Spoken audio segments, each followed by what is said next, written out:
¿Qué carajo estás haciendo aquí? Una voz fría y cortante como un trozo de hielo rompió el cálido silencio del cuarto de juegos. Amara se estremeció y levantó la vista. Jonathan Sterling estaba en la puerta. No debía regresar hasta dentro de 2 días. Su rostro, normalmente impasible, ahora estaba contraído por la ira. Su traje caro le sentaba a la perfección, pero su mirada era desenfrenada y atormentada. Sobre la suave alfombra del suelo estaban sentados los gemelos de 6 años, Oliver y Noah. Entre ellos, una fina vela de cera ardía en un pequeño plato. Su llama proyectaba sombras vacilantes sobre sus rostros serios. Apretaban con fuerza las manos de Amara, sus deditos aferrándose a los de ella. «Estamos hablando con mamá», susurró Noé en voz baja, sin entender el motivo del enojo de su padre. «Sí», intervino Oliver con voz apenas audible. «Amara dice que mamá está en una nube ahora y que siempre nos escucha. Le mandamos mucho cariño». Jonathan entró en la habitación y la temperatura pareció bajar varios grados. Sus ojos estaban fijos en la vela y luego en el rostro de Amara. «¿Enviándoles amor?», siseó con la voz cargada de veneno. «¿Qué clase de tonterías les estás contando?». Amara se puso de pie lentamente, intentando mantener la calma. Se interpuso entre él y los niños como un escudo humano. «Señor Sterling, solo intentaba ayudarlos. Lo extrañan mucho. Es solo una forma». «¿Una manera?», la interrumpió, alzando la voz hasta convertirse en un grito. «¿Una manera de engañarlos? ¿De hacerles creer en cuentos de hadas? Su madre ha muerto, se ha ido. No está en ninguna nube, en ninguna parte. ¿Entiendes? Se ha ido».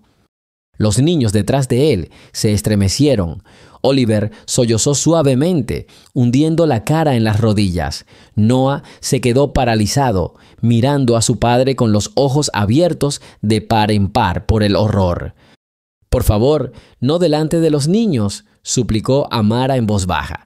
Le temblaba la voz, pero lo miró directamente a los ojos. «No delante de los niños», rió, pero la risa fue más aterradora que el grito. «Tú eres quien empezó este circo, esta sesión espiritista. ¿Quién te crees para decidir cómo mis hijos lidian con su dolor? Eres una sirvienta, una señora de la limpieza a la que le pagan para mantener la casa limpia, no para hurgar en sus almas». Cada palabra fue un golpe. Amara sintió que la sangre le subía a las mejillas, pero no apartó la mirada. «Sigamos con la historia. Cuéntanos de dónde eres y no olvides suscribirte y darle a me gusta». «No soy solo una sirvienta. Me preocupo por ellos», dijo con firmeza. «Veo su dolor a diario, un dolor que te niegas a notar porque estás demasiado ocupada con el tuyo». «Fue demasiado». Se acercó a ella, su rostro a centímetros del suyo. Olía a colonia cara y a dolor antiguo. «No te atrevas a hablarme así. Te has excedido en tu autoridad. Les estás dando falsas esperanzas. Les estás haciendo esperar un milagro que nunca ocurrirá. Te contraté para barrer el polvo y cocinar, no para lavarles el cerebro a mis hijos con tus tonterías». «Esto no es una tontería». Su voz se hizo más fuerte. «Es un recuerdo brillante. Es una manera de no olvidar, sino de seguir amando. Son niños. Necesitan algo en lo que creer». «Deben creer en la realidad», espetó. «Y la realidad es cruel. Cuanto antes lo entiendan, mejor. Y tú estás despedido». Las palabras quedaron suspendidas en un silencio ensordecedor. Incluso la llama de la vela pareció apagarse. Noah sollozó con fuerza y corrió hacia Amara, abrazándola por las piernas. «No, papá, no», gritó. «Amara es buena». Oliver también corrió hacia ella, aferrándose a su falda. «Por favor, no la eches, por favor». Jonathan vio a sus hijos aferrados a otra mujer y su rostro se endureció. No lo interpretó como un acto de amor por ella, sino como una prueba más de su perniciosa influencia. «Vayan a sus habitaciones, los dos», ordenó con tono gélido. «No», gritó Oliver, «nos quedaremos con Amara». Jonathan lo agarró del hombro, quizás con más fuerza de la necesaria. El niño gritó de sorpresa y dolor. «No lo toques». Amara se adelantó instintivamente. ¿Tienen miedo? Los asustaste con tus historias, gruñó. Fuera de aquí, empaca tus cosas. No dejes que tu espíritu aparezca aquí mañana. Recibirás tu paga en la puerta. Soltó a Oliver y sin mirar a nadie más se dio la vuelta y salió de la habitación. Sus pasos resonaron con fuerza por el pasillo y entonces la puerta de la oficina se cerró de golpe. El silencio volvió a caer en la sala de juegos, pero ahora era denso, opresivo. Los gemelos sollozaban, abrazados a Amara. Ella se arrodilló, los abrazó a ambos y los estrechó con fuerza, hundiendo la cara en su cabello rubio. No lloraba. Todas sus lágrimas parecían congeladas en lo más profundo de su ser. Les acarició la espalda, los meció y les susurró palabras de consuelo, aunque se le rompía el corazón. La llama de la vela en el platillo parpadeó y se apagó, dejando atrás una fina columna de humo. Sí, la noche fue larga. Amara acostó a los niños, sentada junto a sus camas, un buen rato hasta que su respiración se acompasó y se tranquilizó. Se durmieron llorando, tomados de la mano, incluso mientras dormían. Les acomodó las mantas, les tocó la frente por última vez y se fue en silencio cerrando la puerta. Su habitación estaba en el ala de servicio, pequeña pero acogedora, con una ventana que daba al jardín. Durante los últimos 6 meses la había convertido en su hogar. Fotografías de su familia reposaban sobre la cómoda y un libro abierto en la mesita de noche. Lo observó todo y suspiró profundamente. No lo pospuso. Sacó una maleta vieja y empezó a empacar metódicamente sus pocas pertenencias. Vestidos, un par de suéteres, libros. Cada artículo evocaba un recuerdo. Este suéter lo usó cuando ella y los niños construyeron un muñeco de nieve por primera vez. Y este libro que leyeron juntos, riéndose de las divertidas imágenes. En el fondo del cajón encontró una pila de dibujos, imágenes toscas pero vibrantes, dibujadas por manos de niños. Allí estaba su casa, allí estaban los 3 en el parque, y allí estaba el último dibujo que habían hecho esa tarde, antes de que llegara Jonathan. Representaba 4 figuras: papá, Oliver, Noah y ella, Amara. Todos estaban tomados de la mano, y encima de ellos, sobre una nube esponjosa, estaba sentada una mujer sonriente de cabello dorado, su madre. Al final, en letras mayúsculas toscas, estaba escrito «Nuestra familia». Amara pasó el dedo por el papel y entonces las lágrimas que había estado conteniendo durante tanto tiempo finalmente brotaron. Se sentó en el borde de la cama, apretó el dibujo contra su pecho y lloró en silencio. No lloraba por el despido, no lloraba por los insultos, lloraba por 2 niños pequeños que en una sola noche habían perdido primero a su madre en una nube y ahora a la única persona que los había ayudado a hablar con ella. No durmió en toda la noche. Al amanecer, cuando el cielo del este apenas comenzaba a clarear, cerró la cremallera de su maleta, se puso un sencillo vestido de viaje y echó un último vistazo a la habitación que ya no era su hogar. Dejó ese mismo dibujo en la cómoda. Tal vez algún día lo encuentre y lo entienda. Intentó guardar silencio mientras bajaba la gran escalera. La casa dormitaba, vasta, opulenta y muerta. No había vida en ella, solo el eco del dolor. Atravesó el vestíbulo, donde una hermosa mujer rubia, la difunta señora Sterling, la observaba desde un retrato. Amara creyó ver una súplica silenciosa en sus ojos. Se detuvo un momento en la puerta principal, escuchando. Quería subir una última vez, ver a los chicos y despedirse con un beso. Pero no podía, sería demasiado doloroso, tanto para ella como para ellos. Giró la llave en la cerradura con cuidado, abrió la pesada puerta de roble y se adentró en la fría niebla matutina. No miró atrás. Caminó por el largo camino de entrada, empequeñeciéndose a cada paso, hasta desaparecer por completo en la neblina gris del amanecer. Arriba, en su enorme y fría habitación, Jonathan Sterling, de pie junto a la ventana, la vio irse. No dormía, La vio irse. Una parte de él quería salir corriendo, detenerla, disculparse, pero otra parte, testaruda y orgullosa, envenenada por el dolor, lo mantuvo en su sitio. Apretó los puños hasta que se le pusieron blancos los nudillos. «Esto mejorará», se dijo. «Esto es correcto».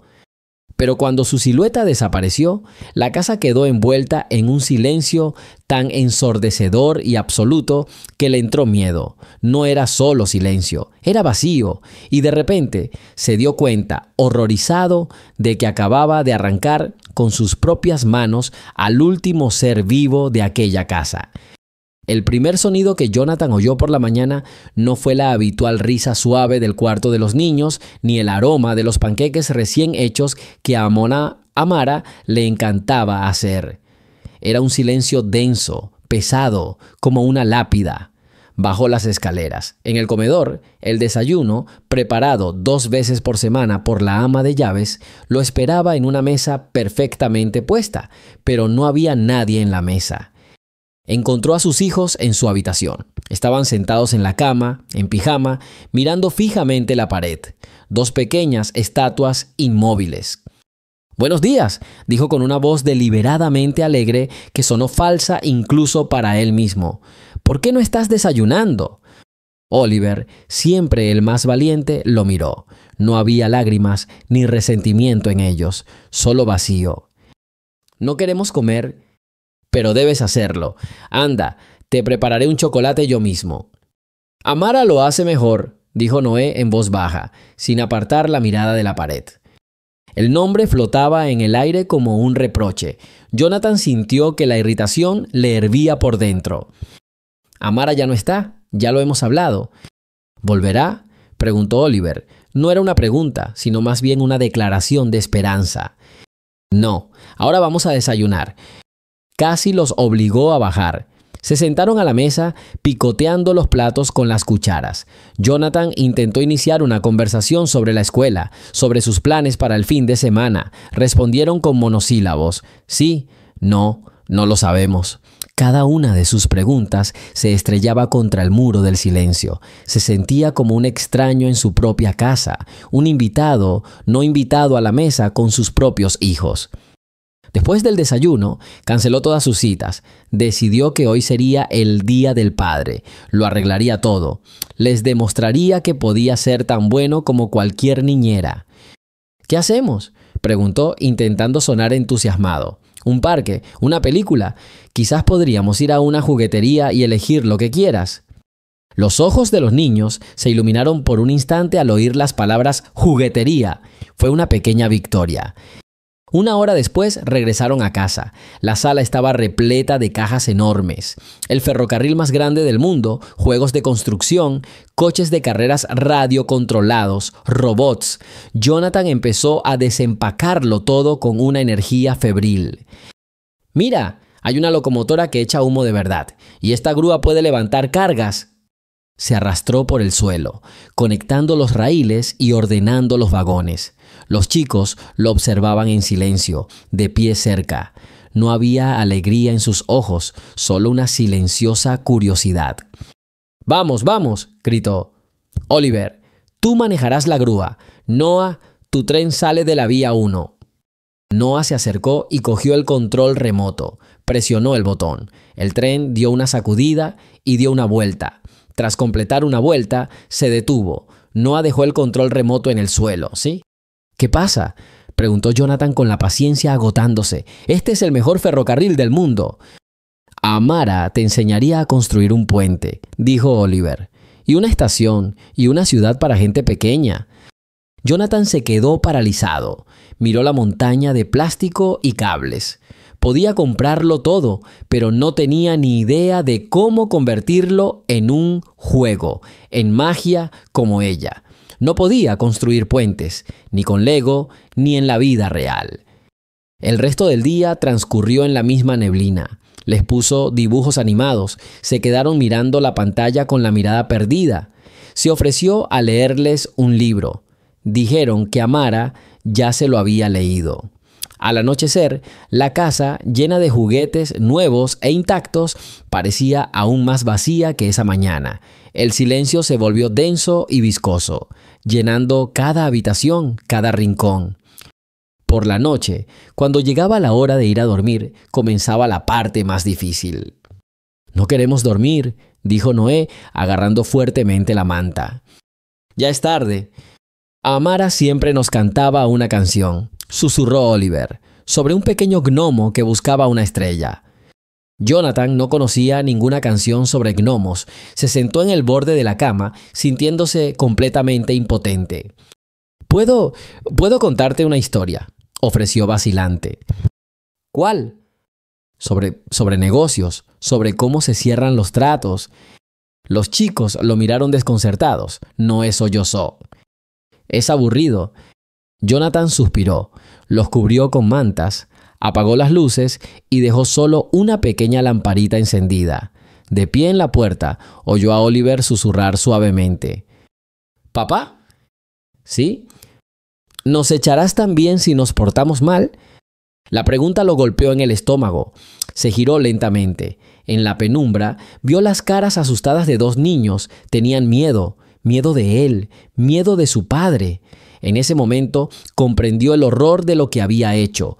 No solo había despedido a un trabajador, había arrebatado la seguridad, el calor y la confianza de sus vidas. Y ahora lo veían como una amenaza. «No», dijo con voz temblorosa, «jamás, nunca te enviaré lejos. Duerme». Cerró la puerta y se apoyó en ella en el oscuro pasillo. El corazón le latía con fuerza. El silencio en la casa ya no era solo silencio. Gritaba. Gritaba por su fracaso, por su crueldad, por su ceguera. No podía quedarse quieto. Bajó las escaleras, vagando sin rumbo por las habitaciones. La sala con sus juguetes muertos, el comedor con la cena fría, su estudio, donde todo había estado subordinado a un orden y una lógica que ahora parecían carentes de sentido. Entró en la sala de juegos, la misma donde todo sucedió. Su aroma, apenas perceptible, aún persistía allí, algo sencillo, limpio, como a sábanas limpias y té de manzanilla. Lápices y hojas de papel yacían sobre la mesa, y él lo vio, el dibujo que ni siquiera había notado en su ira del día anterior. Estaba sobre la cómoda, cuidadosamente apoyado contra un jarrón. Jonathan se acercó y lo recogió. 4 figuras extrañas. Él, alto, erguido, serio. 2 niños, agarrados con fuerza de la mano de él. Y ella, Amaru. Ella sonreía. Y sobre todos ellos, en una nube, estaba sentada su difunta esposa, también sonriendo. Y la inscripción debajo: «Nuestra familia». Miró el dibujo y el mundo se le abría paso ante los ojos. Ella no había destruido a su familia, había intentado reconstruirla, había intentado conectar su mundo viviente con el mundo de la memoria, construir ese mismo puente del que Oliver había hablado. Y él lo había destruido por completo en su furia. Se sentó en la silla, aún con el papel en la mano. Le temblaban los hombros. Por primera vez en un año, desde el día en que murió su esposa, Jonathan Sterling lloró. No eran lágrimas silenciosas ni tacañas. Sollozaba como un niño, en silencio, con amargura, con todo el cuerpo temblando. Lloró por su pérdida, por su estupidez, por los 2 niños del piso de arriba que le tenían miedo a su propio padre. Lloró por la mujer a la que había insultado y expulsado en la noche, la única persona que había traído un rayo de luz a esta casa. No supo cuánto tiempo permaneció así. El reloj de la pared marcaba la 1 de la mañana. El silencio de la casa ya no lo asustaba. Se había convertido en su aliado, dándole la oportunidad de escuchar la verdad. Tenía que arreglarlo todo, si no era demasiado tarde. Con manos temblorosas subió a su oficina. Abrió el cajón del escritorio donde guardaba los archivos personales de la sirvienta. Encontró su perfil, dirección, información personal y un número de teléfono, 10 dígitos en un papel, 10 dígitos que parecían su única esperanza en ese momento. Cogió el teléfono. Sus dedos no le obedecían. ¿Qué diría? Perdóname. No le bastaba. Vuelve. Después de todo lo que había dicho, El orgullo que lo había acorralado toda la vida era ahora una pesada piedra alrededor de su cuello, hundiéndolo, pero su mirada volvió al dibujo que había traído y dejado sobre la mesa. Estaba contemplando la figura sonriente de Amara. Marcó el número. Los pitidos parecían ensordecedores en la quietud de la noche. 1, 2, 3. Ya había decidido que no contestaría y estaba a punto de colgar cuando una voz soñolienta y preocupada llegó al otro lado. ¡Hola! Jonathan se quedó paralizado. Abrió la boca, pero no le salieron palabras. «Hola, ¿quién habla?» Su voz estaba teñida de irritación. Se aclaró la garganta. «Amara», su voz sonaba ronca e irreconocible. «Soy Jonathan Sterling». Hubo un silencio al otro lado de la línea, tan largo que creyó que había colgado. «Yo», empezó, eligiendo las palabras con cuidado. «No debería haber llamado tan tarde. Lo siento». «¿Qué desea, señor Sterling?» Su voz era fría y distante, nada de la calidez que él recordaba. «Yo...» Volvió a guardar silencio. Todas las frases preparadas se le escaparon de la cabeza. Solo una simple y desesperada verdad permaneció en su mente. «Cometí un terrible error». Silencio de nuevo. La oyó respirar. «Los niños», continuó con la voz quebrada de nuevo, «no pueden vivir sin ti y yo creo que yo tampoco puedo vivir sin ti. Por favor, vuelve, no como sirvientes, como... simplemente regresa, como quieras». Se quedó en silencio, esperando una negativa, un grito, reproches, cualquier cosa. Pero en cambio, oyó un suspiro silencioso apenas audible. Y tras una larga y agonizante pausa, ella pronunció una sola palabra. «Bien». La palabra «de acuerdo» llegó por teléfono tan silenciosamente que Jonathan pensó por un momento que la había oído mal. Apretó el teléfono con tanta fuerza que se le pusieron los nudillos blancos. «¿Está bien?», preguntó de nuevo, con miedo de creerlo. «Sí». La voz de Amara era serena, pero con un cansancio infinito. «Volveré, por los chicos». Un alivio lo invadió en una ola tan poderosa que se tambaleó y se apoyó en la mesa. «Gracias», suspiró. «Amara, gracias. Yo pagaré todo. Mi chofer llegará mañana por la mañana». «No necesito su dinero, señor Sterling», lo interrumpió con un tono gélido por primera vez. «Y tampoco necesito a su chofer. Iré yo misma cuando pueda. Pero antes de volver, tengo una condición». Jonathan se quedó paralizado. Estaba dispuesto ahí sí a hacer lo que fuera, duplicar o triplicar su sueldo, comprarle un coche, una casa, lo que fuera. «Cualquiera», dijo apresuradamente. «No se trata de dinero», espetó. «Mi situación es diferente. Dejaremos de fingir que no ha pasado nada. Dejaremos de ocultar el dolor. Sobre todo, tú. Cenarás con nosotros todas las noches. Escucharás a tus hijos. Y cuando hablemos con su madre, no te irás corriendo a la oficina. Estarás presente, aunque te quedes callado. Tienes que estar presente. Esa es la única condición. Si no puedes cumplirla, no volveré». Sus palabras no eran una petición, sino un ultimátum. No le exigían dinero, que tenía de sobra, sino algo que casi no le quedaba: fuerza emocional. Quería afrontar el dolor de sus hijos, su propio dolor, cada noche. Quería dejar de esconderse tras el trabajo, tras las paredes de su oficina. Miró el dibujo del niño que estaba sobre la mesa. Los mostraba a todos juntos. «Estoy de acuerdo», dijo con firmeza, con una determinación que hacía tiempo que no sentía. «Allí estaré». «Oh, entonces hasta mañana, señor Sterling», dijo ella. Y en su voz, según le pareció a él, se filtraba una sombra de la antigua calidez. «Jonathan», dijo impulsivamente, «llámame Jonathan». Hubo una breve pausa. «De acuerdo», respondió ella. «Nos vemos mañana, Jonathan».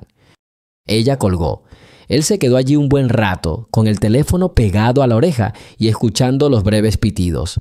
Por primera vez en un año, un pequeño rayo de esperanza, apenas perceptible, brilló en el silencio ensordecedor de su casa.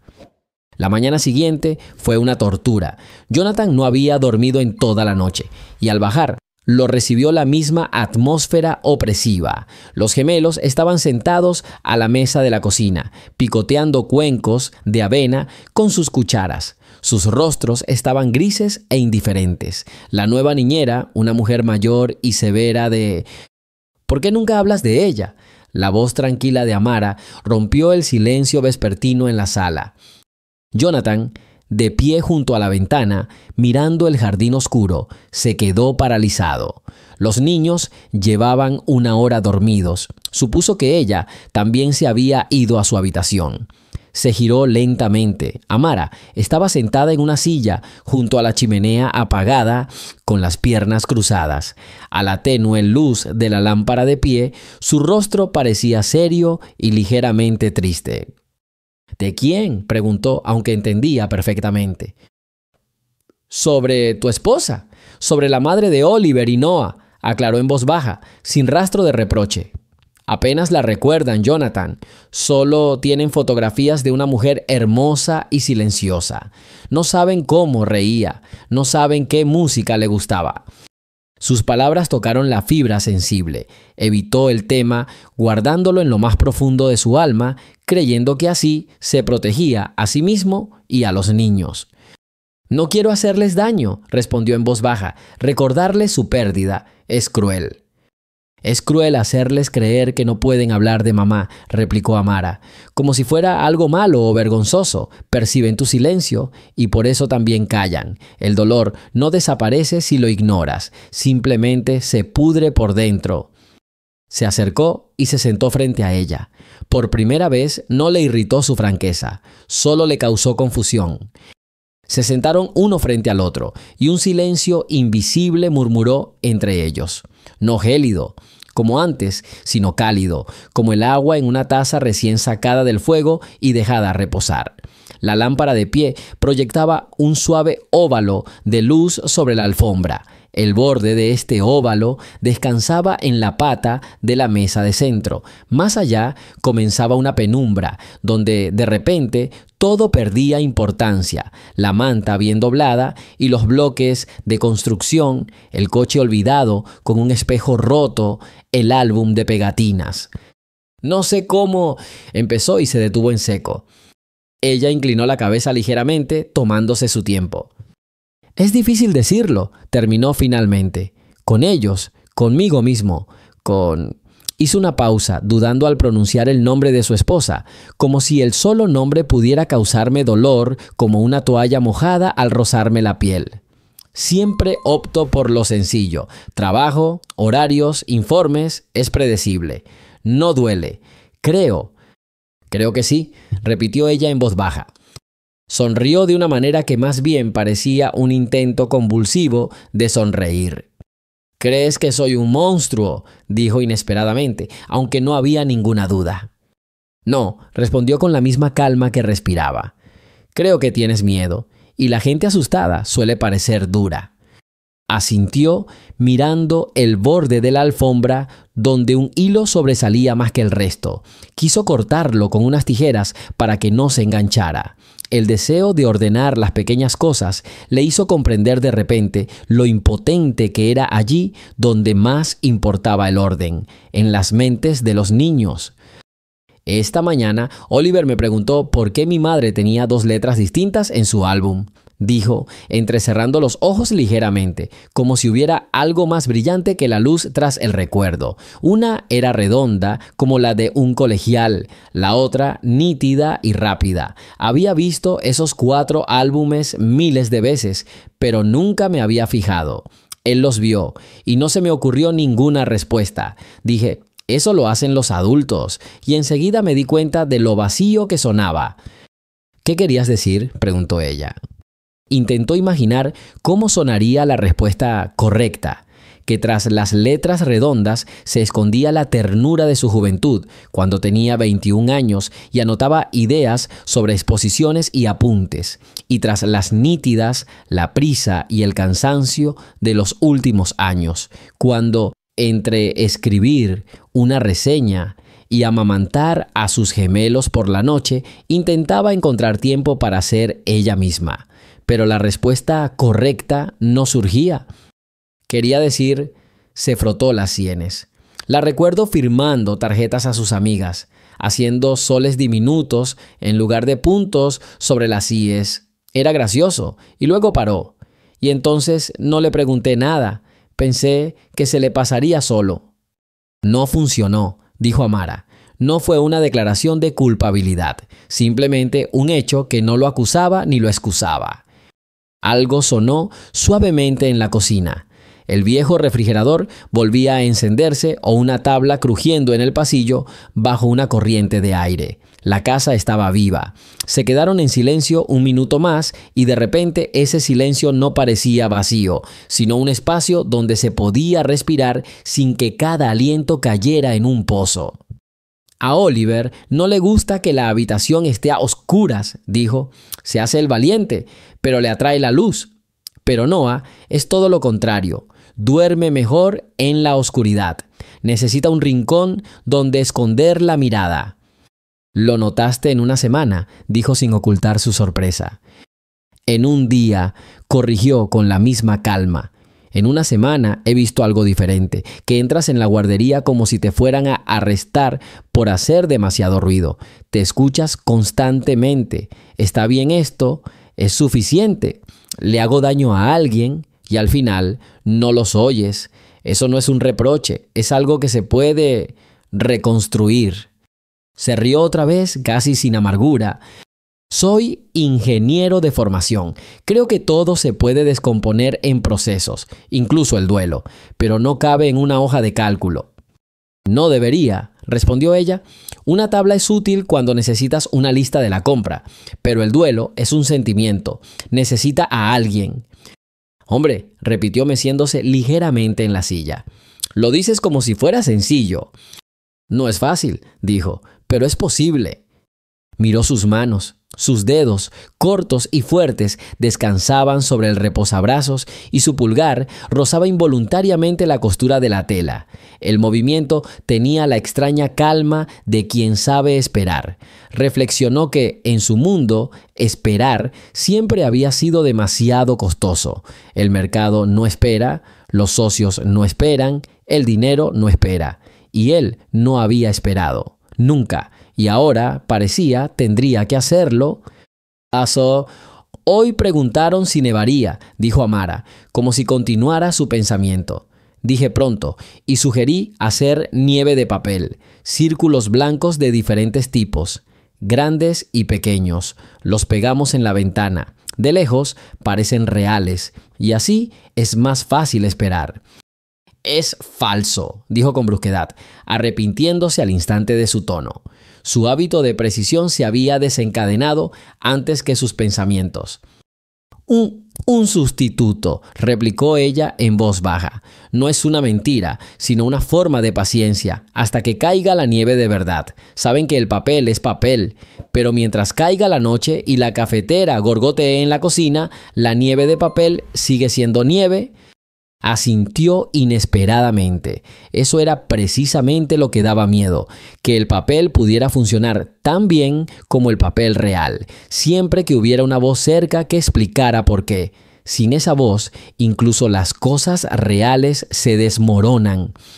«Les hablaste de la nube», dijo finalmente. «Te grité por eso». Dije... Hizo una pausa y por un momento pareció que su boca se negaba a moverse.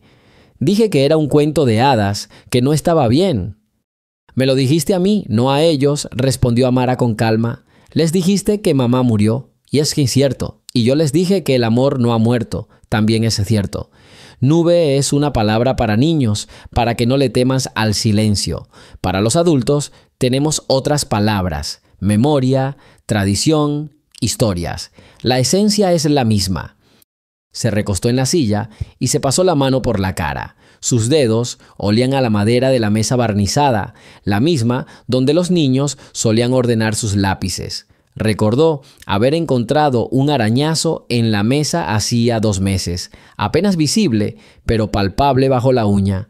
Se enojó, llamó a un carpintero y le exigió que lo arreglara. El carpintero llegó, viejo y desgastado, lo miró, le pasó el dedo y dijo: «Déjalo. Es bueno recordar que se ha vivido». Lo había irritado entonces. Ahora, por alguna razón, lo calmaba. «Si lo estoy haciendo todo mal», dijo en voz baja, «¿por qué ellos...?» Buscó la palabra y al no encontrarla, simplemente la miró como si esa mirada pudiera explicar el milagro que ocurrió cuando los propios niños acudieron a ella con un libro. «Porque quieren estar bien contigo», respondió, «y conmigo solo quieren ser ellos mismos.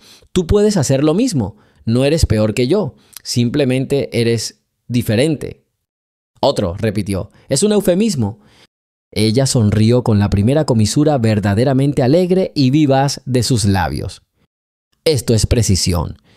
Él también sonrió, sin ponerse a la defensiva. La lámpara de pie se quebró un poco. La bombilla se sobrecalentó y se apagó. Se levantó, pulsó el interruptor y volvió a sentarse. El movimiento ridículamente simple de alguna manera lo alivió. Sí tenía control sobre algo en esa habitación. «Dime», dijo de repente, «¿cómo se hace? Con tus propias palabras, no con un libro. ¿Cómo hablarles de...?» Y de nuevo, no lo nombró, de algo que no existe. «No empieces con un no», respondió. «Empieza con era, con algo que puedan conectar en su memoria. Prepara un té y cuéntales una historia. Solo una, no muy larga, sin moraleja, como por ejemplo, cómo una vez te mojaste bajo la lluvia con su madre y entraste en un café para calentarte. ¿Cómo estaba el té? ¿Qué sentiste? ¿Qué rizos tan raros tenía? Los niños no viven en abstracciones. Creen en el sabor del té, el crujido de una chaqueta mojada y la palabra congelada. Si te preguntan dónde está ahora, diles en nuestras historias y en nuestros asuntos, y que es verdad, y si lloras, no pasa nada, las lágrimas tienen su propio propósito». «¿Las lágrimas?», negó con la cabeza. «Intenté no llorar». «Es comprensible», asintió, «pero los niños no le temen a las lágrimas. Los niños tienen miedo cuando se les prohíbe llorar, cuando un adulto se convierte en piedra. Las piedras pueden ser útiles para los conocimientos, pero tienen las manos frías». Levantó la vista. La palabra cimiento le provocó un escalofrío, demasiado cercana a su lenguaje habitual. Quiso argumentar que las piedras eran confiables, pero no le salía la lengua. La confiabilidad sin calidez es una estructura vacía. «¿Y si no puedo?», preguntó. «¿Y si me quedo paralizado en la puerta de su habitación? Ya ha pasado antes. He llegado al límite de mis fuerzas y...» Apretó los dedos como si fueran del mismo metal. «Me he dado la vuelta». «Entonces llámame», dijo simplemente. «Empiezo. Te sentarás a mi lado. Al principio, eso es todo. Me mirarán de reojo y a ti también. Eso les dará permiso para mirarte con más amplitud». Respiró profundamente, como antes de entrar al agua por primera vez después de un largo invierno. «Cuando leíste las cartas hoy», dudó, buscando la palabra adecuada. «Te escucharon como nunca me habían escuchado a mí. Me quedé en la puerta y me di cuenta de que tenía celos del hombre que hacía mi trabajo». «No hice nada por ti», respondió con calma. «Te invité a venir a mi lado. Te pusiste de pie. Eso era lo importante». «Dices invitado», comentó, «pero oigo como si ya me hubieran perdonado. Pero hay tantas cosas que...» Su voz se apagó. Una lista demasiado larga estaría fuera de lugar en una habitación. «No hay nada que perdonarte», dijo. «La culpa no alimenta bien las relaciones. Es mejor alimentarlas con acción. Podríamos empezar mañana. No les compres otro tren, sino que construyamos el que ya tenemos juntos, no deprisa, con pausas. No se tolera bien la lentitud, pero es precisamente en la lentitud donde los niños se sienten comprendidos». De repente quiso objetar por principio, decir que lento era un lujo, pero ya había oído cómo sonaría, y guardó silencio.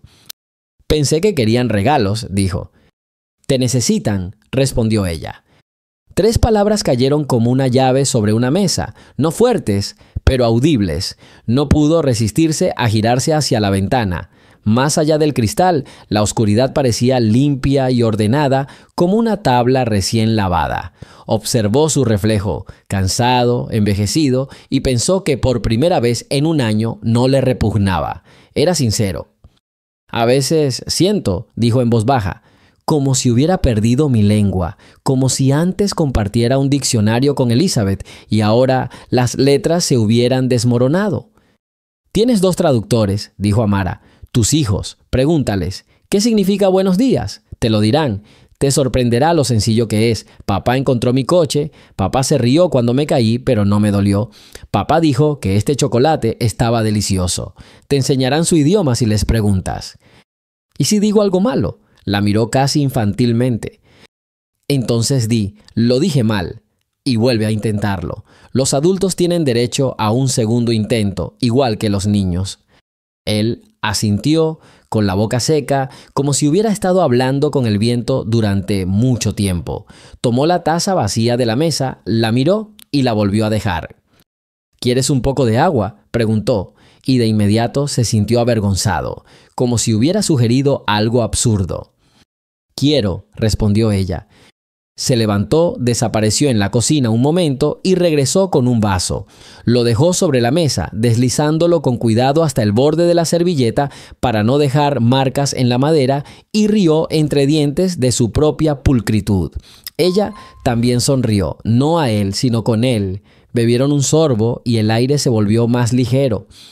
«Dijiste entonces», empezó, «que la casa era como una cripta. Es cierto, la atravesé y oí crujir todo dentro, como un barco desviado, y temía que cualquier ruido causara una grieta en el casco. Así que guardé silencio, los obligué a todos». La miró a los ojos, sin apartar la mirada. «No estoy poniendo excusas, intento llamar a las cosas por su nombre». «Eso ya es un paso», dijo, «ponerle nombre». Volvió a guardar silencio. La lámpara de pie zumbaba débilmente, como si un pequeño enjambre de abejas se hubiera instalado en la habitación. Se encontró escuchando ese zumbido constante y tranquilizándose, y se dio cuenta. Estaba recuperando la audición, al principio en las frecuencias más bajas. «Hoy», dijo, «cuando dejaste el dibujo en la cómoda, pensé que me quemaría de vergüenza, no por ti, por lo que no vi, y también porque es hermoso». Intentó sonreír. La simple belleza infantil a veces duele más que las fotografías con marcos dorados. «La belleza de los niños no es imitativa», dijo Amara. «Dibujan como sienten. Si puedes hablarles de la misma manera, no como debería ser, sino como se siente, será más fácil para todos». Él asintió, y de repente, sorprendido por su franqueza, preguntó: «¿Por qué te quedaste? Después de ese día, podrías haberte ido y no haber vuelto jamás». Miró más allá de él, hacia la pared donde colgaba una reproducción de la silueta de una mujer en un jardín, ligera, con pinceladas borrosas. Luego volvió a mirar. «Porque los 2 chicos estaban muy asustados», dijo, «y porque tú estabas igual de asustado. Y yo sé cómo estar cerca del miedo. No ahuyentarlo como humo, eso no funciona, sino acompañarlo hasta que se achique por sí solo». Tragó saliva sin palabras y entonces ella añadió: «Me contrataste para limpiar y cocinar, pero la gente no está hecha de polvo y comida, está hecha de palabras y caricias, a veces de silencio. Puedo fregar pisos y cocinar sopa, pero si una palabra está cerca y no hay nadie que la recoja, me cuesta pasar de largo». Él asintió, y ese asentimiento ya no era un gesto de cortesía, sino de acuerdo, un reconocimiento de que alguien había entrado en la casa, que llamaba a las cosas familiares con nombres nuevos, y debido a esto dejaron de dar miedo. «Quiero pedirte una cosa», dijo tras una pausa. «No te vayas si vuelvo a hacer algo mal. No ahora mismo. Dímelo. Como acabas de decir, esto se puede reconstruir». «Te lo diré», respondió ella. «Y tú también me lo dirás si ves que me equivoco. ¿Trato hecho?» Extendió la mano. Ella se la estrechó, breve y confiadamente. Había tanta sencillez en el apretón que por un segundo creyó de verdad. Aquí también era posible idear planes humanos, no burocráticos. Un crujido provenía de arriba. Uno de los chicos se había dado la vuelta mientras dormía. La cama crujía suavemente. Ambos miraron al techo casi a la vez y luego se miraron el uno al otro sin explicación ni palabras. «Vamos a verlo». «No hace falta, está dormido». «Mañana», dijo, «los llevaré al parque, no al de las atracciones, al del estanque y los tilos viejos. Estuvimos allí una vez. Le encantaba dar de comer a los patos». Dudó. «Si quieres, ven con nosotros». «Yo iré», asintió, «pero tú conducirás». Se rió en voz baja, casi sin hacer ruido. Acordado. Volvieron a guardar silencio, y el silencio era diferente, como una casa con las ventanas abiertas, pero la corriente de aire no cierra las puertas de golpe. Se sorprendió pensando de forma extraña. Tal vez, después de un tiempo, esta mujer dejaría sus vidas, no porque la hubieran echado, sino porque su camino había seguido adelante. Y entonces él y los chicos se quedarían no solo con suelos fregados y verduras bien cortadas, sino con un idioma que hablar y tal vez incluso con la capacidad de aguantar el miedo hasta que se desinflara como un globo. «¿Puedo hacerte una pregunta personal?», dijo con cuidado, sintiendo que sus palabras volvían a ser ásperas. «Nuevas, sin probar». «Sí, puedes», respondió ella. Estaba dispuesto a preguntar algo seguro: cuánto tiempo llevaba en la ciudad donde vivía su madre, si tenía hermanos. Pero, en cambio, inesperadamente dijo: «¿Tú, cómo sabes todo esto?». Amara sonrió tristemente y meneó la cabeza. «Tengo una vida, Jonathan. Cuando tenía 14 años, mi hermano pequeño se ahogó en un lago. Solo tenía 8 años. Se llamaba Sam». Lo dijo con la misma sencillez con la que hablaba del tiempo, pero Jonathan vio que sus labios se crispaban un instante. Permaneció en silencio, sin saber qué decir.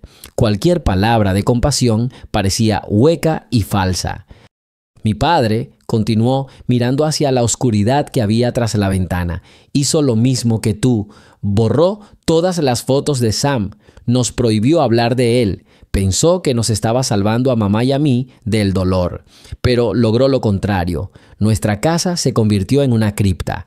Andábamos de puntillas, temerosos de pronunciar su nombre sin querer. Mamá se marchitaba ante nuestros ojos y yo estaba enfadada con papá por intentar borrar a mi hermano, enfadada con mamá por su debilidad, enfadada con Sam por irse». Hizo una pausa y se pasó la mano por la cara. Y así siguió durante casi un año, hasta que un día mi abuela vino de visita.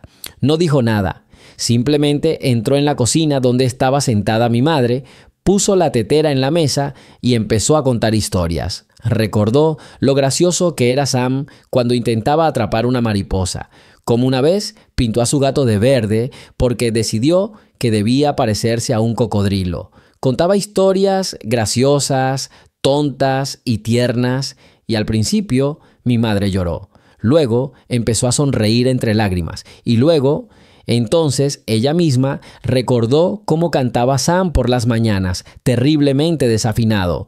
Por la noche estábamos todos sentados en la cocina, yo, mamá, papá, y por primera vez en un año, hablando de Sam, lloramos y reímos al mismo tiempo. Y esa noche, por primera vez en mucho tiempo, dormí sin pesadillas. Amara miró directamente a Jonathan, con lágrimas brotando de sus ojos oscuros, pero no las secó. «El dolor no se ha ido», dijo en voz baja. «Siempre estará conmigo, pero ha dejado de ser feo y terrible, se ha convertido en una tristeza radiante. La abuela nos enseñó lo más importante: mientras recordemos y hablemos de quienes amamos, vivirán en nuestras historias, en nuestras risas.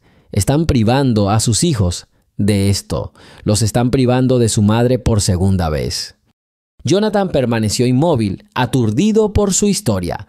Pensó en su dolor como un capullo único e impenetrable en el que se había encerrado. Pero ahora miraba a una mujer que había pasado por el mismo infierno y había salido no rota, sino sabia. Por primera vez vio en ella no solo a una niñera ni a la salvadora de sus hijos, sino a una persona con su propia y profunda historia de pérdida, y se sintió avergonzado de su rabia ciega de aquel primer día, de su arrogancia. Empezó, pero le falló la voz, se aclaró la garganta, no sé por dónde empezar. Sus cosas, cerré todo con llave, su oficina, no he vuelto a entrar desde aquel día. Empieza con esto, dijo Amara simplemente. Abre la puerta, no para ti, para Oliver y Noah. Pasaron 3 días. Durante 3 días, Jonathan deambuló alrededor de la puerta cerrada de la oficina de su esposa, como si fuera un campo minado. Tocó el picaporte frío y retiró la mano.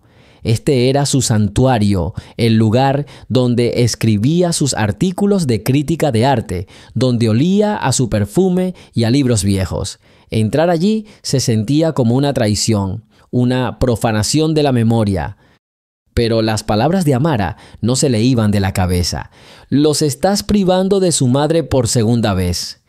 El sábado por la mañana, después del desayuno, se acercó a los gemelos, que estaban construyendo una torre de bloques en la alfombra de la sala de estar. «Chicos», dijo con una voz extrañamente alta. Ambos lo miraron. «Quiero enseñarles algo. Acompáñenme».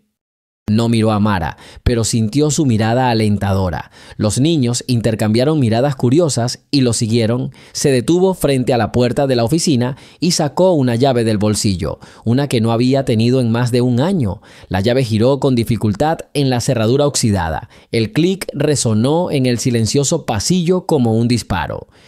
Empujó la puerta.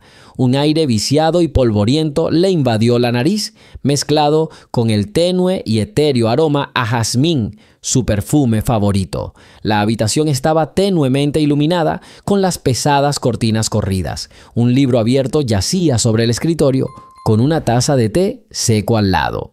Todo estaba tal como lo había dejado esa mañana. Una capa de polvo cubría cada superficie, haciendo que la habitación pareciera el decorado de una película antigua. Oliver y Noah se quedaron congelados en la puerta, mirándolo con miedo. ¿Es esta la habitación de mamá?, susurró Noé. Sí, asintió Jonathan, esta es su habitación. Se acercó a la ventana y apartó las cortinas con un movimiento brusco.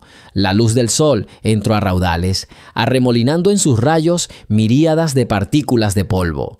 La habitación cobró vida. Se hizo evidente lo luminosa y acogedora que había sido. Las estanterías llegaban hasta el techo, un cómodo sillón en un rincón y reproducciones de pinturas impresionistas en las paredes. ¿Puedo entrar?, preguntó Oliver. «Por supuesto», respondió Jonathan. Los chicos entraron tímidamente, caminaron por la habitación, tocando las cosas con cuidado, como si temieran tocar algo. Amara los siguió y se quedó en silencio junto a la puerta dándoles tiempo. Noé se acercó a la mesa y tocó la figura de bailarina de porcelana con su dedo. «¿A tu madre le gustaba bailar?», preguntó mirando a su padre. La pregunta pilló a Jonathan desprevenido. Abrió la boca y se dio cuenta de que no sabía la respuesta. ¿Se lo había dicho alguna vez? No lo recordaba. No estoy seguro», murmuró. Amara se acercó a la estantería y pasó el dedo por los lomos. «Hay muchos libros sobre ballet aquí», dijo en voz baja. «Creo que le interesó mucho». Jonathan sintió una punzada de vergüenza. Cuánto desconocía de su propia esposa, absorto en su trabajo y sus negocios. Empezó a abrir mecánicamente los cajones del escritorio. Facturas viejas, borradores de artículos, material de oficina. En el último cajón encontró una gran caja de madera tallada. La abrió. Dentro había montones de cartas ordenadas, atadas con cintas y varios cuadernos gruesos encuadernados en cuero. «¿Qué es esto?», preguntó Oliver mirando por encima del hombro. «Estos parecen los diarios de tu madre», dijo Jonathan, sorprendido por su descubrimiento. Sabía que a ella le encantaba escribir, pero no sabía que llevaba un diario. Sacó uno de los cuadernos. Su nombre, Elizabeth, estaba grabado en relieve en la tapa. Lo abrió al azar. Una caligrafía pulcra y fluida cubría las páginas. Hoy Jonathan me trajo un ramo de margaritas silvestres, simplemente porque sí. Dijo que le recordaban a mis ojos. A veces puede ser tan tonto y romántico. Es por esos momentos que lo amo. Creo que nunca me cansaré de ver cómo frunce el ceño cuando piensa en algo seriamente. Cerró el diario de golpe, sintiendo que se sonrojaba. Era demasiado personal. Quizás deberíamos leerlo juntos, sugirió Amara inesperadamente. Solo que no sean notas personales. Quizás haya algo para chicos. Ella sacó un paquete de cartas de la caja. Mira, dijo, estas son las cartas que le escribió a su hermana cuando recién naciste. Se sentó en la silla y los chicos se acomodaron inmediatamente a sus pies. Jonathan permaneció de pie, apoyado en la mesa. Amara desdobló la primera hoja. Querida Charlotte, empezó a leer con voz tranquila y serena. No te vas a creer lo que hicieron mis pequeños traviesos hoy. Los dejé en la habitación 5 minutos con un frasco de loción para bebés. Cuando volví, los dos estaban cubiertos de loción de pies a cabeza y brillaban como dos fantasmas blancos. Y habían dejado toda la alfombra hecha un desastre. Jonathan, al verlo, se quedó paralizado de horror y luego se echó a reír tanto que casi se cae. Los tres tuvimos que limpiar a esos cerditos en la bañera. Estoy tan cansada, pero nunca he sido más feliz. Noé rió entre dientes. Oliver miró a Amara, pendiente de cada palabra. ¿Se trata de nosotros?, preguntó. Sobre ti, sonrió Amara. Tu madre te quería mucho. Ella tomó otra carta. Oh, Sisto, hoy llevé a los niños al zoológico. Oliver estaba encantado con las jirafas. No paraba de intentar alcanzarles la cabeza y Noé se asustó con el fuerte rugido de un león y se escondió detrás de mí. Pero durante todo el camino a casa me contó con valentía que no le tenía miedo a ese león en absoluto. Son tan diferentes, mis hijos. Uno es un soñador que mira al cielo. El otro es un pequeño testarudo, con los pies bien puestos en la tierra. Me pregunto, ¿cómo serán cuando crezcan? Jonathan escuchó y le pareció oír la voz de Elizabeth. Casi había olvidado su timbre, su melodía, y ahora resonaba en las palabras escritas a mano. Miró a sus hijos, que estaban sentados junto a Amara, y vio en ellos lo que su esposa había descrito: el soñador Oliver y el testarudo Noé. Pasaron más de 2 horas en el estudio. Leyeron cartas y observaron las fotografías que encontraron en la caja. Una mostraba a una joven Elizabeth riendo mientras montaba en bicicleta. Otra la mostraba a ella y a Jonathan, muy jóvenes, abrazados en un banco del parque. Los chicos hicieron cientos de preguntas. ¿Tu madre sabía montar en bicicleta? Tú y tu mamá fueron al cine. ¿A tu madre le gustaba el helado?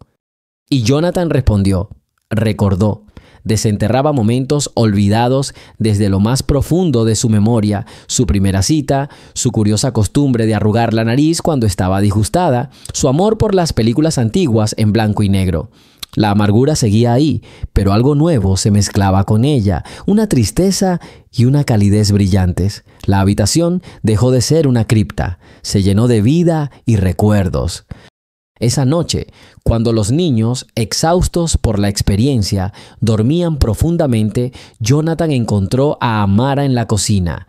Estaba lavando platos. En silencio, tomó una toalla y comenzó a secar los platos que ella le tendía.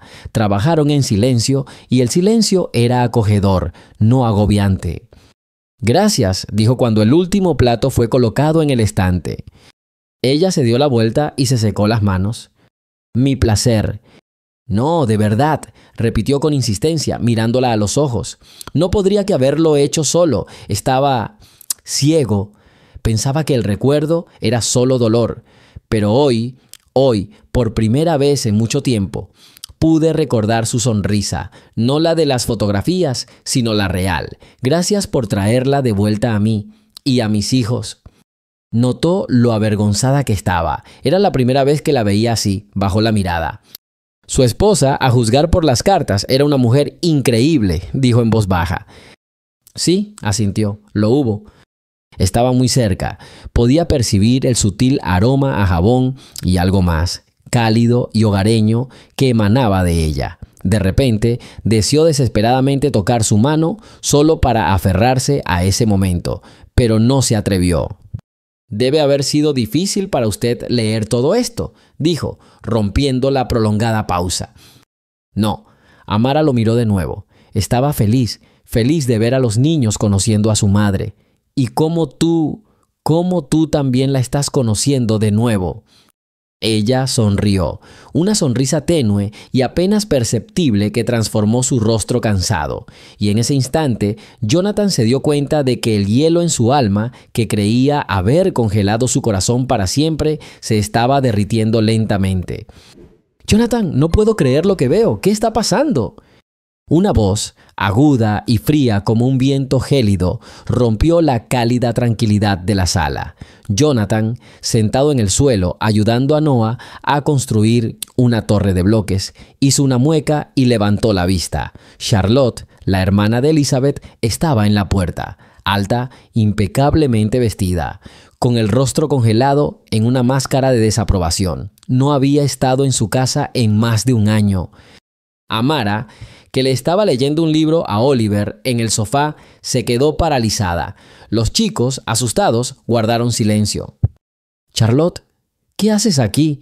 Jonathan se puso de pie lentamente, protegiendo instintivamente a los niños. «Vine a ver cómo están mis sobrinos, ya que su padre no cree necesario llamarme», dijo secamente, lanzando una mirada desdeñosa a la habitación. Su mirada se posó en Amara. «Y supongo, es el nuevo sirviente». «Ella es Amara Washington», respondió Jonathan con calma.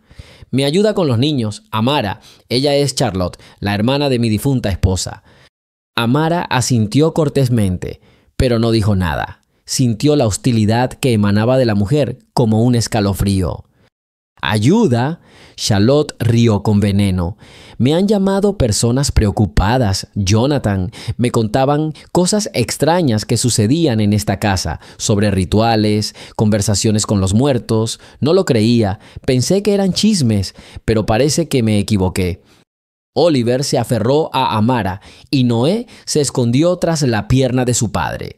La alegría matutina se esfumó sin dejar rastro. «No estamos haciendo nada raro», dijo Jonathan con firmeza. «Estamos aprendiendo a seguir adelante y a mantener viva la memoria de Elizabeth». «¿Preservación de la memoria?». Charlotte dio un paso al frente. «¿A esto le llamas preservación de la memoria? Permitir que un extraño les lave el cerebro a mis sobrinos, enseñarles rituales salvajes con velas y hablar con las nubes». Elizabeth se revolvería en su tumba si viera eso. «Ni se te ocurra hablar así de Elizabeth». La voz de Jonathan se endureció. «No sabes por lo que hemos pasado. Amara ayudó a mis hijos más que nadie. Ella trajo la luz de nuevo a esta casa». «¿Luz?». Charlotte rió con una risa corta y malvada. «Estás cegado por el dolor, Jonathan. Esta mujer simplemente se está aprovechando de tu condición y vulnerabilidad. Se está congraciando con los niños para ocupar el lugar de mi hermana». «¡Mentira!». Amara no pudo resistirse. Se puso de pie, con la voz temblorosa por la indignación contenida. «Jamás me atrevería». «Enton, no te lo he pedido», la interrumpió Charlotte sin siquiera mirarla. «Estamos hablando de mi familia. Jonathan, tienes que despedirla inmediatamente». «No lo haré», espetó. «Amara se quedará aquí. Es parte de nuestra familia». Las palabras resonaron con tanta claridad en la sala que incluso el propio Jonathan se sorprendió de la naturalidad con la que salieron. Miró a Amara y vio asombro y gratitud en sus ojos. Charlotte se quedó congelada. Su rostro estaba blanco de rabia. «Parte de la familia. Estás loco. ¿Estás dispuesto a cambiar el recuerdo de mi hermana por esta sirvienta? No lo permitiré. No dejaré que destruyas las almas de mis sobrinos». «No tienes derecho a interferir en nuestras vidas», dijo Jonathan apretando los dientes. «Te equivocas. Tengo todo el derecho. Como su tía, tengo el deber de protegerlos de un entorno insalubre. Si no echas a esta mujer de inmediato, llamaré a los servicios de protección infantil. Contrataré a los mejores abogados, Jonathan, y demostraré que no eres apto para ser padre. Te quitaré a los niños». La amenaza flotaba en el aire, pesada y sofocante. Amara jadeó y se llevó la mano a la boca. Los chicos, al oír las palabras «te llevaré», rompieron a llorar. Noah se aferró a los pantalones de su padre y Oliver hundió la cara en el costado de Amara. Jonathan observó los rostros asustados de sus hijos, el de sorpresa de Amara, y luego dirigió su mirada gélida a Charlotte. Todo su miedo e incertidumbre anteriores habían desaparecido, reemplazados por una determinación fría e inquebrantable. «Sal de mi casa», dijo en voz baja, pero con una amenaza en la voz. «¿Qué?» «Ya me oíste. Fuera. Y si te acercas un solo paso a mis hijos o a Amara, me aseguraré de que te arrepientas. Tengo más abogados y son mejores que los tuyos. Ahora, fuera». Charlotte no esperaba semejante desaire. Abrió la boca para protestar, pero se encontró con su mirada y se detuvo en seco. Ante ella no vio a un viudo desconsolado, sino a un hombre dispuesto a defender a su familia hasta el final. Les dirigió a todos una mirada fulminante, se giró y con el repiqueteo de sus tacones salió de la casa. La puerta principal se cerró de golpe. En el silencio que siguió, solo se oía el llanto de los niños. Jonathan se arrodilló y abrazó a sus hijos.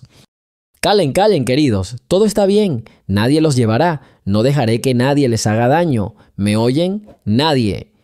Les acarició la cabeza, tranquilizándolos, y miró a Amara por encima de sus cabezas. Ella estaba pálida, apretándose el pecho con las manos. Las lágrimas brotaban de sus ojos.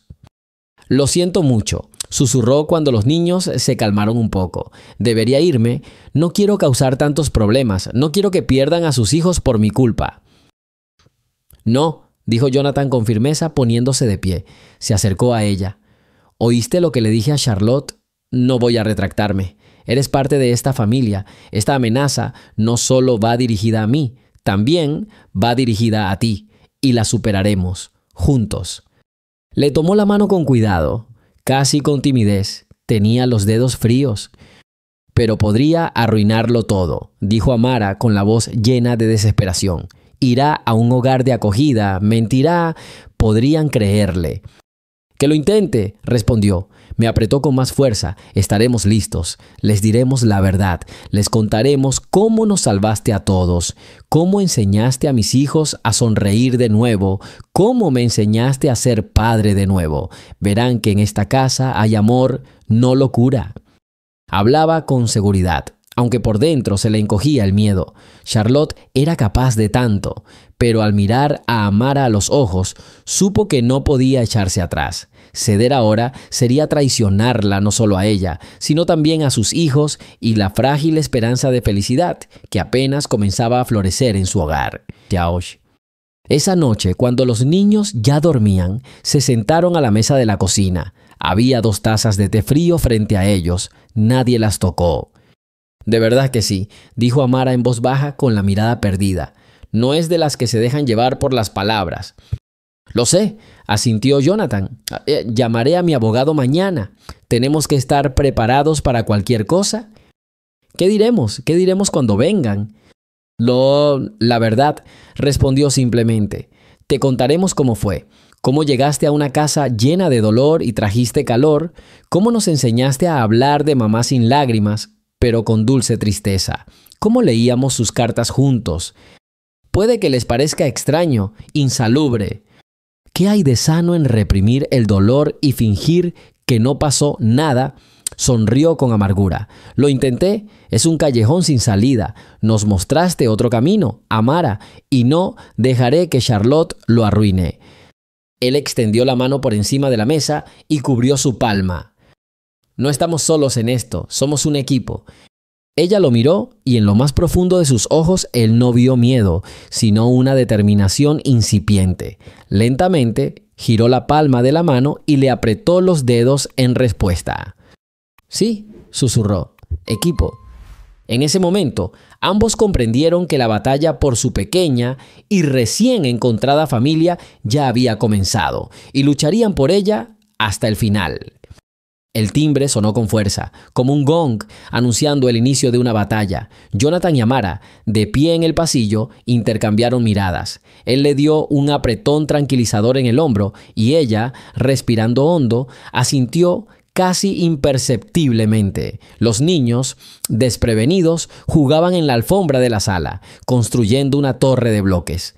Su risa era el único sonido alegre en el aire tenso y gélido. «Lo abriré», dijo Jonathan con voz serena.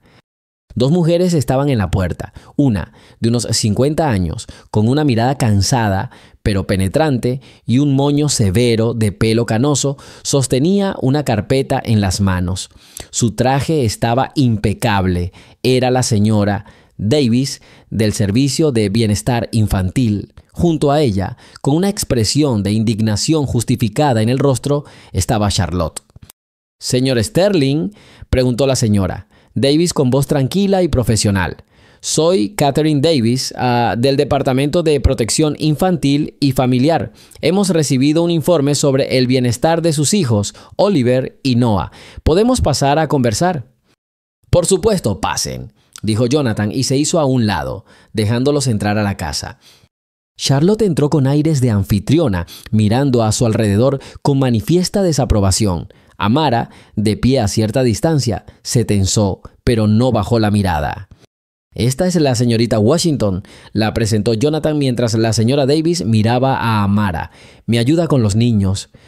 «Sí, es precisamente su papel en la vida de los chicos del que nos gustaría hablar», intervino Charlotte con veneno. La señora Davis ignoró su arrebato. Su mirada se dirigió a la sala, donde Oliver y Noah, al oír voces desconocidas, habían dejado de jugar y observaban con curiosidad a los recién llegados. «Hola, chicos», dijo suavemente. «Hola», respondieron a coro. «Señor Sterling», continuó la señora Davis, volviéndose hacia Jonathan, «el procedimiento exige que hable primero con los niños, preferiblemente en privado. ¿Le importa si vamos a su habitación?» Jonathan se quedó paralizado por un instante. Entregar a sus hijos a un desconocido, incluso cumpliendo con su deber, era insoportable, pero sabía que cualquier resistencia sería interpretada en su contra. «Claro, Amara, por favor, lleva a la señora Davis y a los niños arriba». Amara asintió.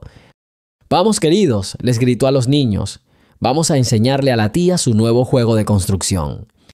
Los chicos se acercaron a ella con confianza, la tomaron de la mano y juntos se dirigieron hacia las escaleras. La señora Davis los siguió. Mientras sus pasos se desvanecían en el segundo piso, Charlotte se giró hacia Jonathan con el rostro torcido en una sonrisa malvada. «Entonces, ¿estás satisfecho? Lo llevaste a las autoridades de tutela, te lo advertí. Permitiste que esa mujer confundiera a los niños con sus extraños inventos». «Cállate, Charlotte», dijo Jonathan con cansancio, entrando en la sala y sentándose en una silla. «No entiendes nada». «Oh, lo entiendo perfectamente», lo siguió, con la voz cada vez más alta. «Entiendo que mi yerno, tras perder a su esposa, no haya tenido nada mejor que hacer que contratar a un sirviente que convenza a mis sobrinos de que su madre muerta sigue viviendo en las nubes. Esto es insalubre, Jonathan. Cualquier psicólogo te dirá que esto es peligroso para la psique de un niño. ¿Qué crees que es sano?». La miró fijamente. «¿Decirles que mamá se fue y nunca volverá? ¿Prohibirles hablar de ella? ¿Fingir que nunca existió?». «Lo intenté. ¿Sabes a qué me llevó eso? A pesadillas. Tenían miedo de su propia casa. Dejaron de reír». Hay que afrontar el dolor, no inventar cuentos de hadas. Amara no inventa historias. Les enseñó a recordar las cosas buenas, no solo el dolor de la pérdida. Les dio una forma de expresar su amor, no de ocultarlo junto con su dolor. Eso es algo que yo, su padre biológico, no pude hacer por ellos. «Porque eres débil, mi hermana se merecía algo mejor». Su conversación se interrumpió. La señora Davis bajó las escaleras con el rostro indescifrable. Entró en la sala y se sentó en el sofá frente a Jonathan y Charlotte. «Hablé con los chicos», empezó con tono sereno, abriendo su carpeta. «Son niños muy abiertos y comunicativos». «¿Qué te dijeron?», preguntó Charlotte con impaciencia. Sobre las cartas a las nubes, sobre las conversaciones con la muerta. La señora Davis la miró, sus ojos tranquilos pero firmes. Me dijeron que querían mucho a su mamá, decían que era una persona muy amable y que horneaba las mejores galletas con chispas de chocolate del mundo. Noah me mostró una foto de todos juntos en el parque y mamá se reía. Oliver dijo que mamá le enseñó a atarse los cordones. Dijeron que la extrañan todos los días. Hizo una pausa, dejando que las palabras se asentaran en el silencio de la habitación. Y luego me contaron que Amara les enseñó a no llorar cuando pensaban en ella, sino a sonreír. Dijeron que todas las noches le cuentan a su mamá en una nube cómo les fue el día para que no se preocupe y sepa que están bien. Dijeron que esto les ayuda a sentir que su mamá sigue ahí, solo que muy lejos. Charlotte resopló. ¿Lo ves? Esto es una locura, un engaño. Yo lo llamaría terapia, replicó la señora Davis en voz baja. No soy psicóloga, señora Henderson, pero en 15 años de práctica he visto a muchos niños que han sufrido pérdidas y sé distinguir entre una adaptación sana y un trauma. Sus sobrinos no viven en un mundo de fantasía. Entienden perfectamente que su madre ha muerto, pero han encontrado la manera de mantener una conexión emocional con ella y eso les ayuda a seguir adelante. No tiene nada de patológico. Pero esta mujer es una desconocida para ellos, insistió Charlotte. En ese momento, Amara entró silenciosamente en la sala. Se quedó junto a la puerta, dudando en acercarse. «Señorita Washington», le dijo la señora Davis, «¿podría acompañarnos, por favor?» Amara se acercó y se sentó en la silla junto a Jonathan. «La declaración, la señora». Davis echó un vistazo a sus papeles. «Afirma que usted, señor Sterling, no está cumpliendo con sus responsabilidades como padre, que está emocionalmente distante de sus hijos y ha delegado toda su crianza en un empleado que utiliza, cito textualmente, métodos cuestionables y potencialmente dañinos. ¿Desea hacer algún comentario al respecto?» Se hizo el silencio. Jonathan miró a Charlotte, luego a Amara y finalmente a la señora. Davis respiró hondo, ordenando sus pensamientos. Era hora de decir la verdad, toda la verdad. «Sí, lo haría», comenzó, su voz al principio tranquila, cobrando fuerza. «Después de que murió mi esposa, me derrumbé. Pensé que si trabajaba duro, si les daba a mis hijos lo mejor, podría mitigar el dolor, el mío y el de ellos. Me equivoqué. Levanté un muro entre mis hijos y yo, porque cada vez que los miraba, veía sus ojos y era insoportable. Estaba distante, era frío, era un padre terrible. Esa parte de la declaración de Charlotte tiene algo de verdad. Así fue». Charlotte sonrió triunfante, pero Jonathan no la miraba a ella, miraba a Amara. Y entonces Amara llegó a esta casa, vino a limpiar el polvo y a fregar los pisos, pero en cambio empezó a eliminar el dolor y el silencio que se habían instalado entre estas paredes. No le pagaron por ello, lo hizo porque así es ella. Vio a 2 niños pequeños, sí, que habían perdido a su madre y a un padre que se había perdido a sí mismo, y ella simplemente empezó a sanarnos con su calidez, su paciencia, su sabiduría. Volvió su mirada hacia la señora Davis. «¿Dices que es empleada?» «Sí, le pago un sueldo, pero lo que le da a mi familia es algo que ningún dinero puede comprar. Les enseñó a mis hijos a reír de nuevo. Les enseñó a no temer a sus recuerdos. Les enseñó que el amor nunca muere. Y a mí», hizo una pausa con la voz temblorosa, «me enseñó a ser padre de nuevo. Me enseñó a hablar con mis propios hijos, a escucharlos, a abrazarlos y decirles que todo estará bien, y luego creerlo yo mismo». Se levantó y caminó hacia Amara, ofreciéndole la mano. Ella se detuvo un momento y luego la tomó de la mano. Él la ayudó a levantarse y se paró a su lado, frente a la señora Davis y Charlotte. Charlotte dice que Amara es una forastera en esta casa. Es mentira, no es una forastera. Es el corazón de esta casa. Charlotte amenaza con quitarme a mis hijos porque no entiende lo que pasa aquí. Y aquí, en esta casa, tras un año de desesperación, una familia está renaciendo. Y esa familia soy yo, soy Oliver, es Noah y es Amara. Y si tú o cualquier otra persona intenta destruirla, lucharé por ella hasta mi último aliento, porque esto es todo lo que tengo. Esta es mi familia. Las palabras quedaron suspendidas en el aire. Amara miró a Jonathan con lágrimas en los ojos, apretando con fuerza su mano. Charlotte se quedó boquiabierta, sin palabras ante tanta franqueza. La señora Davis guardó silencio un buen rato, observándolos atentamente. No vio a un millonario ni a sus sirvientes. Vio a un hombre y una mujer, hombro con hombro, listos para defender su mundo. Vio a un equipo. Finalmente cerró lentamente su carpeta. Señor Sterling, dijo con calma, veo un hogar donde los niños son amados. Veo niños que se sienten seguros y no temen expresar sus sentimientos. Veo un padre dispuesto a admitir sus errores y a hacer todo por el bien de sus hijos. Y veo a una mujer que tiene una influencia exclusivamente positiva en esta familia. Ella se puso de pie. No hay motivos para más investigación. La alarma fue falsa. Cerraré este caso. Ella extendió su mano hacia Jonathan. Te deseo lo mejor. Gracias, exhaló estrechándole la mano. Gracias, susurró Amara. La señora Davis les hizo un gesto con la cabeza y se dirigió a la salida. Jonathan la acompañó hasta la puerta. Cuando regresó, solo Charlotte permanecía en la sala. Se levantó lentamente del sofá, pálida de rabia e impotencia. Te arrepentirás de esto, Jonathan, siseó. Ha traicionado la memoria de mi hermana. No, respondió en voz baja, pero con firmeza. Por fin he empezado a honrarla. Estoy construyendo un futuro feliz para sus hijos. Eso es lo que ella habría querido. Adiós, Charlotte. Sin decir una palabra más, se dio la vuelta y salió de la casa. La puerta principal se cerró de golpe tras ella. Se hizo el silencio, pero esta vez no era opresivo. Era un silencio apacible, lleno de alivio. Jonathan se giró hacia Amara. Seguían cogidas de la mano. La miró a los ojos llorosos y luego a sus dedos entrelazados.